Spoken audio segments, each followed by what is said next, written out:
sana po Mr. President sa lahat ng aspeto sa parating na krisis o sa krisis po na nararamdaman po natin, sana po handa ang gobyerno sa pagtugon sa pangangailangan ng tao.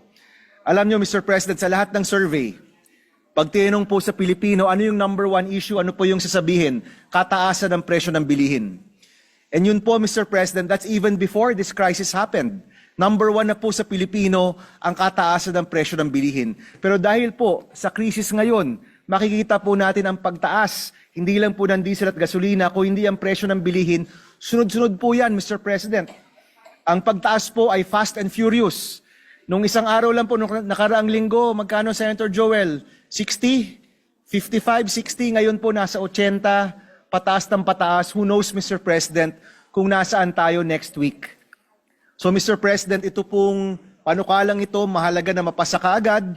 Tama lang po na certified urgent, but I impress upon all of our colleagues, Mr. President, especially our colleagues in the executive. Sana po, hindi lang yung panukalang ito, pero lahat ng mga pwedeng gawing tulong sa mga kababayan po natin. Alam ko naman po, meron ng subsidiya sa mga PUV drivers. Yung subsidiya po, sana sa mga estudyante, magkaroon din po dahil sunod-sunod po ito. And Mr. President, ngayon po ang problema natin yung pagtaas ng presyo ng diesel at gasolina. Who knows, Mr. President, sa Abril, sa Mayo, baka kakulangan na po ng supply ang ating hinaharap.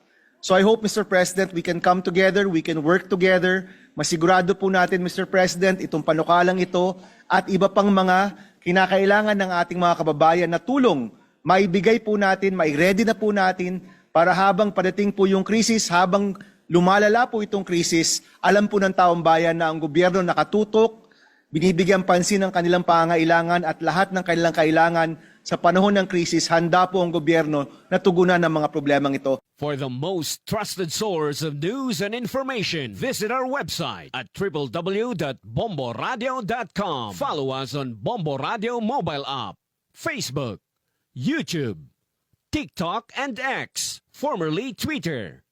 Like, share, and stay connected. Anytime, anywhere.